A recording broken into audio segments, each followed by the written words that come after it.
நீங்கள் பார்த்து கொண்டிருப்பது உங்கள் ஜாஷ்வா டிவி. சகல ஜனங்களுக்கும் நற்செய்தி.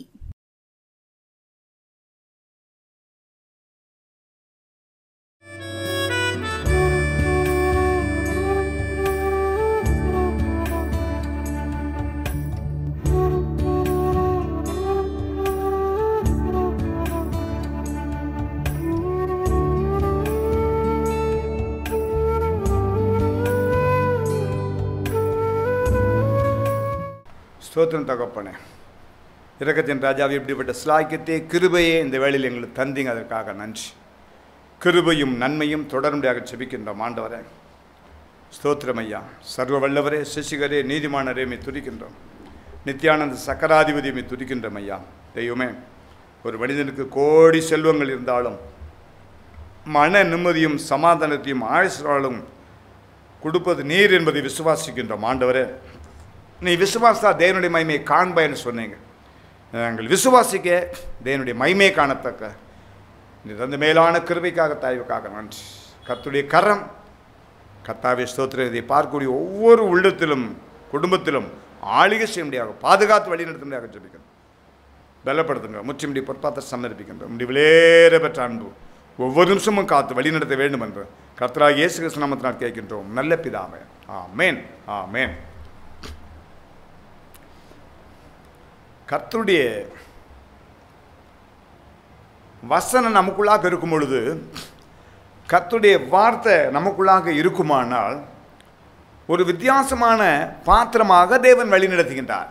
தேவன் ஒருபோதும் வெட்கப்படுத்தவே மாட்டார். எல்லாரையுமே எல்லா ஜனங்களையும் பாவியும் நேசிக்கின்ற தேவனாயிருக்கின்றார், நீதிமானையும் நேசிக்கின்ற தேவனாயிருக்கின்றார். ஆனால் ஒன்று, தீங்குக்கு மனஸ்தாபப்படுகின்ற தேவன் நம்முடைய தேவன் கர்த்தராகிய இயேசு கிறிஸ்து. தீங்கு எந்த இடத்துல எந்த சகோதரனுக்கோ எந்த சகோதரிக்கோ எந்த பெரியோருக்கோ எந்த சிறியோருக்கோ படிக்கக்கூடிய மாணவ மாணவிகள் எங்கே எந்த தீமை வந்தாலும் தீமை நடந்தாலும் மனஸ்தாபப்படுகின்ற தேவன்.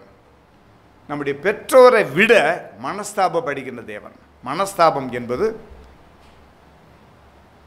வேதனைக்குரியது என்பதை நீங்கள் அறிவீர்கள். தேவன் தம்மை வழிநடத்துவாராக.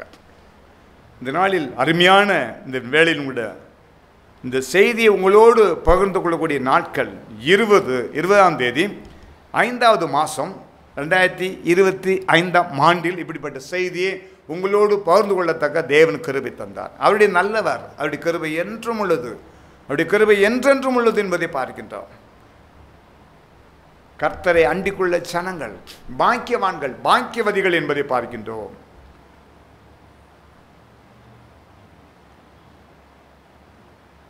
செய்தியை உங்களோடு பகிர்ந்து கொள்ளும் முன்பாக ஒரு சின்ன குறிப்பு உங்களோடு, ஒரு ஆலோசனை உங்களோடு பகிர்ந்து கொள்ள நான் ஆசைப்படுகின்றேன். நான் சொல்லக்கூடிய வார்த்தை உங்களுக்கு அது சிறியோருக்கும் பெரியோருக்கும் என்னை விட அனுபவம் உள்ளவர்கள் இருக்கின்றீர்கள், என்னை விட படித்தவர்கள் இருக்கின்றீர்கள், உண்மைதான். என்னை விட கல்விமான்கள், என்னையோட முதியவர்கள் அநேகர் இதை பார்க்கின்றீங்க. ஆனால் ஒன்று, இந்த வார்த்தை உங்களை தொடப்படும்படியாக, இந்த வசனம் உங்களை பாதுகாக்கும்படியாக, வேதத்தில் உள்ள இந்த வார்த்தையை நான் இருக பற்றி கொண்டபடினால் எனக்கு தந்த பாதுகாப்பை இதை பார்க்கின்ற ஒவ்வொருவருக்கும், ஒரு குடும்பத்தாருக்கும் ஒவ்வொருவருக்கும் தேவ சமாதானத்தை கிருபையே தேவன் தருவாராக நான் நம்புகின்றேன். நம்முடைய உயர்வுக்கு எவைகளெல்லாம் தடைகள் காணப்படுகிறோ அந்த தடையெல்லாம் தேவன் நீக்கி போடுவார். எதெல்லாம் நன்மையோ அந்த நன்மையான காரியங்களை மட்டும் தேவன் நிறைவேற்றுவார். தேவ திட்டத்தை நிறைவேற்ற வேண்டும். கர்த்தருக்காக எளிமை பிரகாசிக்கும் பொழுது தேவன் ஒருபோதும் வெட்கப்படுத்த மாட்டார், ஒரு வகையில் வெட்கப்படுத்த மாட்டார் என்ற விசுவாசம் நம்முடைய வாழ்க்கையில் காணப்பட வேண்டும். விசுவாசிப்பனுக்கு எல்லாம் கூடும் என்பதை பார்க்கின்றோம். எனக்கு அருமையான தேவஜனமே, இதை பார்க்கின்ற அருமையான சகோதர சகோதரிகள் அனைவருக்கும் நாம் பணிவோடு அன்போடு கேட்டுக்கொள்வது என்ன என்றால், நம்ம வீட்டில் உடைஞ்ச பாட்டில் இருக்கும், பலவிதமான பாட்டில் இருக்கலாம் வீட்டில். அந்த காலத்தில் பீங்காம் பாட்டில் தான் எண்ணெய் ஊற்றுவோம். பாட்டில் பலவிதமான பாட்டில், உடையக்கூடிய பாட்டிலுக்கு இருக்கும், உண்மைதான். ஆகாத பிளேடு இருக்கும், கிளங்கியிருப்போம். ஆகாத கத்தி கிடக்கும், ஆகாத கம்பிகள் கிடக்கும், ஒன்றுக்குமே உதாவாத கழிவானதுகள்லாம் கிடக்கும், ஒரு ஓரத்தில் இருக்கும். நம்ம பையில் வச்சுருப்போம், இல்லை அது வேஸ்ட்டில் வச்சுருப்போம், உண்மைதான். தயவு செய்து அன்பை உங்கள்கிட்ட கேட்கேன், நான் ஒரு இயேசு கிறிஸ்துடைய அடிமையாக நின்று உங்களுடைய சகோதரனா நினச்சி உங்களை ஒரு பெற்றோராக நான் நினைக்கேன். அந்த கழிவுகளை ஆள் நடமாடக்கூடிய இடத்துல கொண்டு தட்டாதீங்க. நம்ம வீட்டுக்கு பின்னால் பிளாட் இன்னொரு ஆளுடைய இடமா இருக்கும், அதில் தட்டாதீங்க, அது தவறு. வாராங்கள் தண்ணி போயிட்டு இருக்குமே, தட்டாதீங்க. சாக்கடையாக இருக்கும், அசிங்கம், அந்த இடத்துல தட்டாதீங்க. ஒரு நாள் அதை சுத்தம் பண்ணக்கூடிய நாட்கள் வரும். நம்மளே ரிப்ளை பண்ணுவோம், பிளங்குற தண்ணி போக மாட்டேங்குது, வாறுகால் அடைச்சிக்கிடுது, அப்போ தான் நாங்கள் வரி கட்டுவோம், இல்லைன்னா வரி கட்ட மாட்டோம், தீர்வு கட்ட மாட்டோம். பல பிரச்சனை வருது, உண்மைதான், இது இயற்கை தானே. நம்ம தீர்வை கட்டுதோம், நமக்கு பாதுகாப்பும் தருது அரசு. ஆனால் ஒன்று, அந்த கழிவுகளை நம்ம வாராங்கல்லையோ ஆள் பழக்கம் இல்லாத சாக்கடையிலையோ எங்கேயா தட்டினோம்னா அதை சுத்தம் பண்ணக்கூடிய ஒரு நாள் வரும். எனக்கு அருமையான தேவச்சனமே, அதை சுத்தம் பண்ணக்கூடியவங்களும் பாவம் தானே, நம்மளை போல் ஒரு மனுஷன் தானே, நம்மளை போல் ஒரு மனுஷி தானே. நம்முடைய கரத்துலேயோ நம்முடைய கால்லையோ ஏதாவது ஒரு சின்ன இது குத்துச்சுன்னா நம்மளால் தாங்க முடியுதா? முடியாது. அவங்க வேலைக்கு செய்யக்கூடிய வேலைக்கு கூலிக்கு பாத்திரம் வேணால் வராங்க, அவங்க சம்பளம் கிடைக்கி வேலை பார்க்காங்க, உண்மைதான். அவங்கள நம்ம நேசிக்கணும், நம்மளை போல பிள்ளை தான் அவங்க. அவங்களும் நம்மளை மாதிரி ஜீவிக்க வேண்டும். அவங்களும் பல கற்பனை இருக்கும் அவங்களுக்கு. பிள்ளைகளை படிக்க வைக்கணும், வேலை வாங்கி கொடுக்கணும், பிள்ளைகள் சின்ன பிள்ளைகள் முதற்கொண்டு என்னென்ன பாடுபட்டு வந்திருப்பாங்க அந்த காலத்தில், இந்த நாள் வரைக்கும். அதனால் நம்ம ஆகாதுன்னு கழிக்கக்கூடிய பொருட்களை ஒரு கூடையிலையோ இல்லை ஒரு எதுலையோ வச்சுருந்து அந்த கழிவுகளை வாங்க வருவாங்க. வேஸ்ட்டு ஒவ்வொரு ஏரியாவுக்கு வருவாங்க இல்லையா, குப்பை, அவங்கள்ட்ட நீங்கள் பையோட வேஸ்ட்டோடு கொடுத்தீங்கன்னா அவங்க எங்கே கொண்டு சேர்க்கணும் அங்கே சேர்த்துருவாங்க. நம்ம வாரங்களில் தட்டும் பொழுது, கழிவான இடத்துல யார் நடமாடாத அடுத்தவங்க இடத்துல தட்டும் பொழுது அது மழை பெய்யும், சவதியாகும், அப்படி பூமியில் நிற்கும். யாராவது எதிர்பார்க்க மிதிச்சாங்கன்னா அப்படியே பதிஞ்சிடும். தவறு.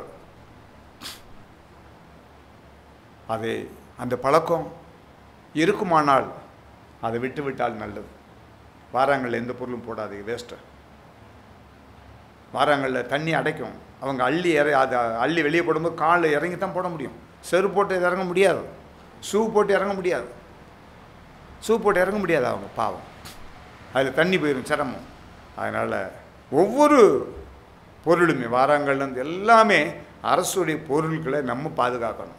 அதில் இறங்கி வேலை பார்க்குறவங்களுக்கு நம்ம தான் பாதுகாப்பை தரணும். அப்படி கழிவுகள் எதுவும் இருந்துச்சுன்னா தயவு செய்து அப்படி நீங்கள் போடாதபடி கழிவு வாங்க வரக்கூடியவங்கள்ட்ட, அந்த குப்பை வரவங்கள்ட்ட தனிப்பட்ட முறையில் வச்சு அதை நம்ம கொடுத்துட்டோம்னா அரசுக்கும் செய்யக்கூடிய உதவியாக இருக்கும், அந்த சுத்தம் பண்ண வரவங்களுக்கு செய்யக்கூடிய உதவியாகவும் காணப்படும். மீண்டும் பணிவன்போடு இந்த வார்த்தையை நான் உங்கள்கிட்ட சொல்ல விரும்புகிறேன். தேவன் தாமே ஆசீர்வதிப்பாராக. நாம் செய்தி தலைப்புக்குள்ளாக கடந்து செல்வோம். செய்தியின் தலைப்பு ஜெபத்திற்கு 7 தடைகள். ஜெபத்திற்கு 7 தடைகள் எப்படி வரும், எப்படி எந்த விதத்தெல்லாம் வரும், ஏன் வருது, எதற்காக வருது, அது எப்படி வரும், நான் விழிப்புணர்வு இருக்கேன், சரியாக இருக்கேன், ஜெபம் பண்ணுறேன், உபாசம் பண்ணுறேன், எப்படி தடைகள் வரும் நினைக்கலாம். வரும். 40 நாள் இயேசு கிறிஸ்து உபாசம் போட்டு ஜெபம் பண்ணாங்க. எங்கள் டாடி சாத்தான் கொண்டு வரலையா சோதனையே, இந்த கல்லுலாம் அப்பளம் ஆக்குமே சொல்லலையா, இந்த மலையிலேருந்து கீழே குதிங்களேன் உங்கள் தூதர்கள் பிடிச்சிருவாங்கன்னு இருக்கு பைபிளில். சோதிக்காத, வசனத்தை வச்சு என்னை சோதிக்காத. வசனத்தை வச்சே சோதனை கொண்டு வந்த சாத்தான். அதே வசனத்தின் மூலமாக கர்த்தராகிய இயேசு கிறிஸ்து பதில் தருவதை பார்க்கின்றோம். உன்னுடைய தேவனாகிய கர்த்தரை சோதனை பார்க்காமல் இருப்பாயாக, கிருபை. மனிதன் அப்பத்தினால் மாத்திரமல்ல, தேவனுடைய வார்த்தையினாலும் பிழைப்பான் என்று எழுதப்பட்டு இருக்கிறதே, பிழைப்பான்.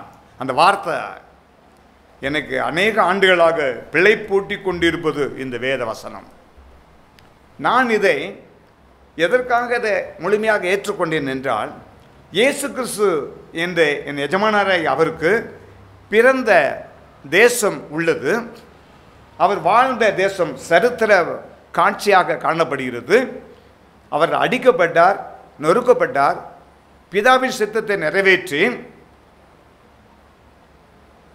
அடக்கம் பண்ணப்பட்டார். என் எஜமானாரை இயேசு கிறிஸ்துடைய கல்லறை மட்டும் அந்த புனித கல்லறை இன்றும் திறந்த கல்லறையாக காணப்படுகிறது. அது சாட்சி என்னுடைய கரத்தில், உங்களுடைய கரத்தில் இருக்கக்கூடிய அருமையான வேத வசனம் சொல்கிறது, நான் சொல்லவில்லை. நான் சொல்லவில்லை. அமெரிக்கா தேசம் செழித்து உயர்வுக்கு பெருக்கத்துக்கு காரணம் அவருடைய நாணயத்தில், அவருடைய பணத்தில் எங்கள் தேசம் தேவனை நம்பி இருக்கிறது. எவ்வளோ பெரிய வார்த்தை! எங்கள் தேசம் எங்கள் தேவனையே நம்பி இருக்கிறது. நாம் நம்பியிருப்போமா? நான் நம்புகிற காரணம், சரித்திரம் உள்ள தேவன். வாழ்ந்ததுக்கு அர்த்தம் உண்டு, தேசம் உண்டு. எந்த இடத்துல வாழ்ந்தார், எங்கு அடக்கம் பண்ணப்பட்டார், 3ஆம் நாள் அவர் உயிர்த்தெழுந்தது. அந்த கல்லறை, மூடிய கல்லறை, ராஜாவால் அந்த சீல் வைக்கப்பட்ட கல்லறை திறக்கப்பட்டது. தேவ தூதருக்கு மூலமாக திறக்கப்பட்டது. நான் சொல்லலை, இந்த வசனம் சொல்லுது. அதனால் எனக்கு பிடிச்சிக்கிடுச்சு. எதை நியாயமாக கேட்கணும் அதை ஆண்டவர் வாய்க்க செய்கிறார். இந்த வசனம் எனக்கு வாழ்வு, இந்த வசனமே எனக்கு உணவு. எங்கேயும் எப்படியும் தேவ திட்டத்தை நிறைவேற்றுகின்ற தேவனாக இருக்கின்றார். எதையும் நான் மாற்று கருத்தாக சொல்லுவதற்காக வரவில்லை. நான் விசுவாசிக்கின்றார். இன்னார் அறிவேன், இன்னார் என்று அறிவேன் என்ற நிச்சயம் பவுலுக்கு காணப்பட்டது. அப்படி ஊழிய நாட்கள் காணப்பட்டது. இந்த நாளில் அடியன் எனக்கு தந்த அந்த ஊழியத்திலும் எனக்கு என் தேவன், நான் விசுவாசிக்கின்ற கர்த்தர் இன்னார் என்று அறிவேன் என்ற நிச்சயம் நிச்சயம் எனக்குள்ளாக காணப்படுகிறது. சரித்திர நாயகன், சரித்திர புருஷன், சரித்திரத்தை இரண்டாக பிரித்த நேசராகிய கர்த்தராகிய இயேசு கிறிஸ்து சந்தோஷமாக, சமாதானமாக, கிருபையாக, தயவாக உங்களோடு இந்த வார்த்தையை நான் பகிர்ந்து கொள்கிறேன். ஏன் செபத்தில் 7 தடைகள்? தடைகள் ஏன்? அநேக தடைகள் வரும். சுருக்கமானது, அறிக்கை செய்யாத பாவம்.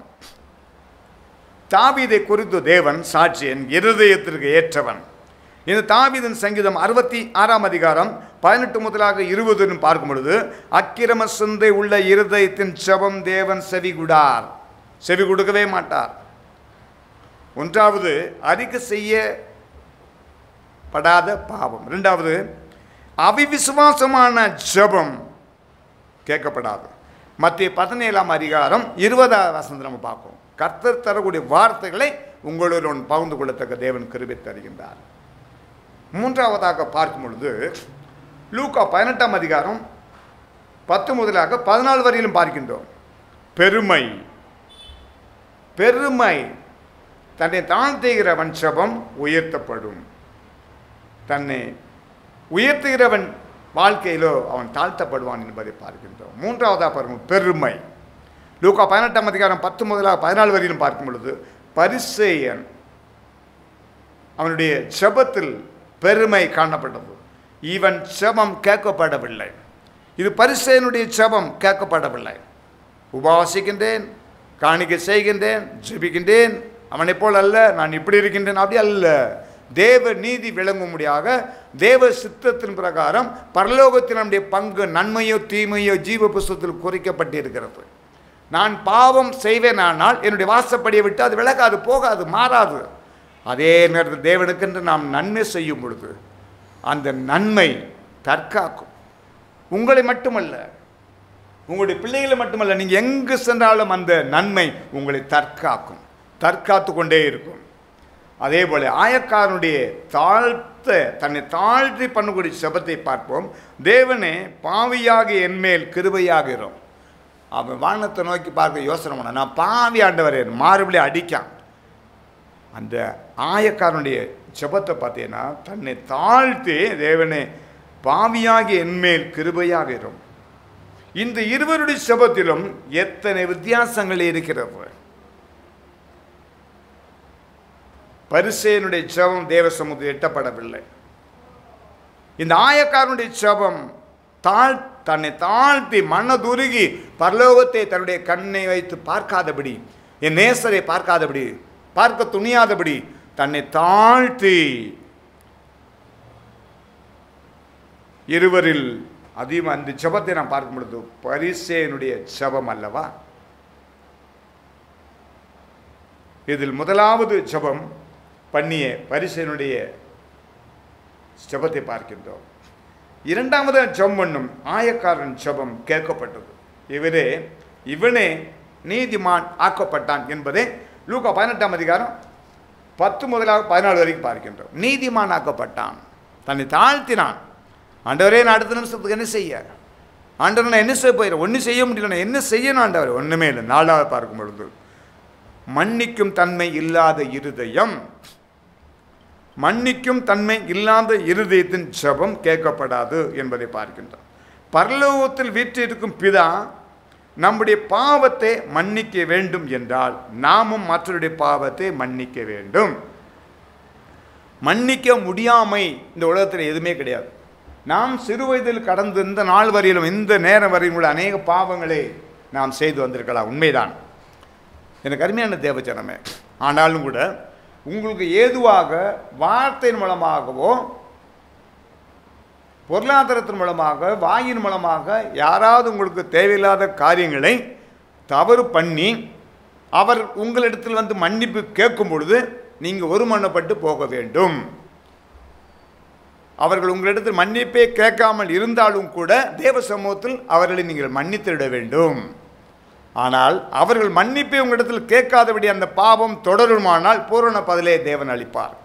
இதற்கு பதில் உண்டு. மன்னிக்கும் தன்மை, அவன் வந்து கேட்கும்போது நம்ம மன்னிக்கணும். மன்னிப்பு கேட்கலையா தேவ சமூகத்தில் நம்ம முதல்ல மன்னிச்சிடணும். ஆண்டவரே, நீங்கள் சொன்னீங்களே ஆண்டவரே,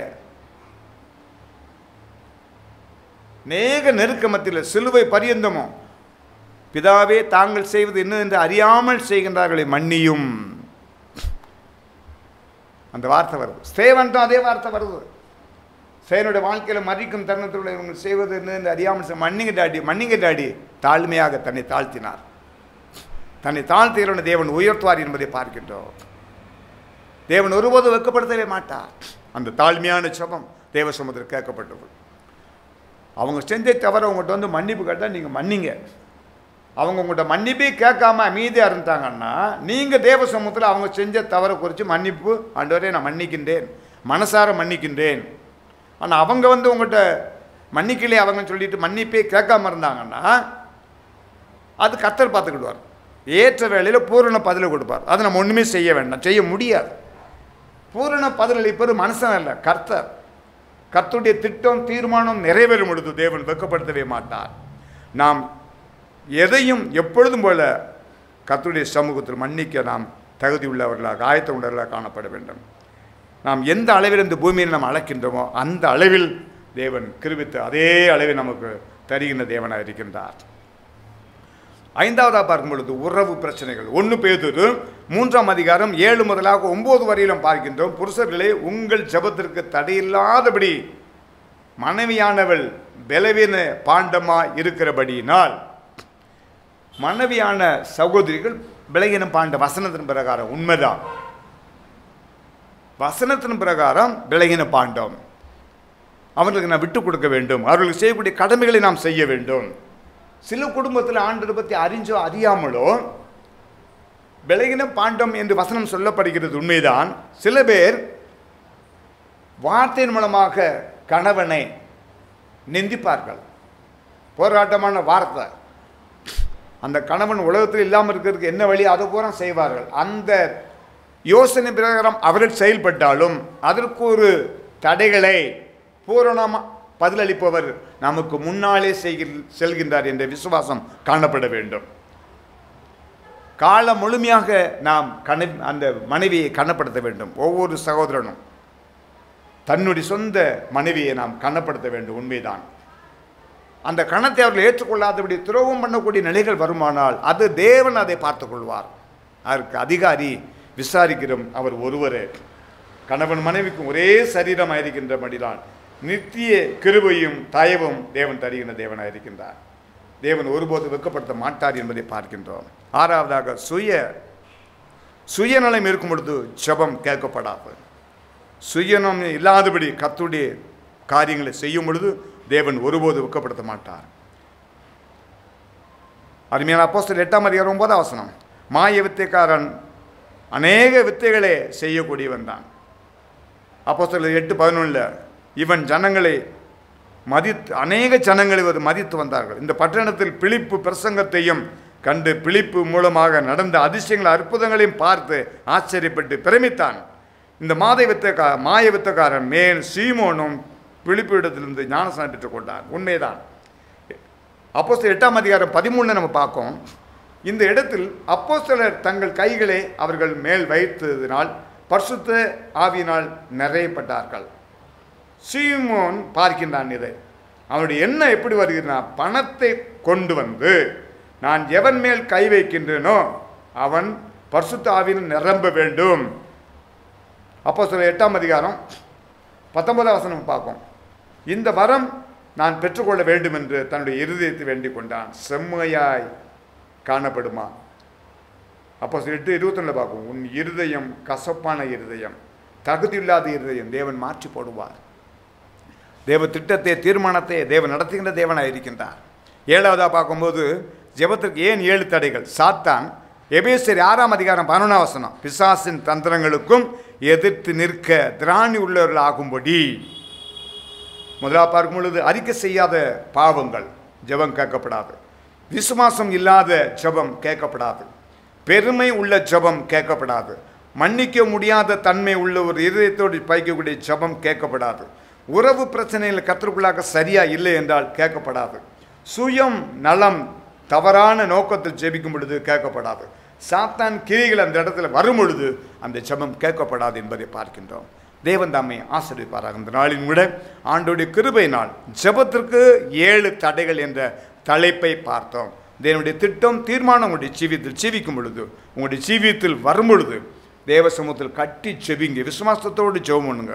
இந்த 7 காரியங்களை நாம் பார்க்கும் பொழுது எல்லாம் தள்ளி நீக்கி போடுங்க தகப்பனே.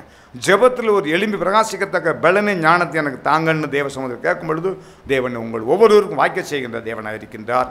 ஆமேன், ஆமேன், அல்லேலூயா, ஸ்தோத்திரம். அவருடைய கிருபை என்றும் உள்ளது, தேவ கிருபை என்றும் உள்ளது. அவர் நல்லவர், அவர் வல்லவர், அவர் கிருபை என்றும் உள்ளது.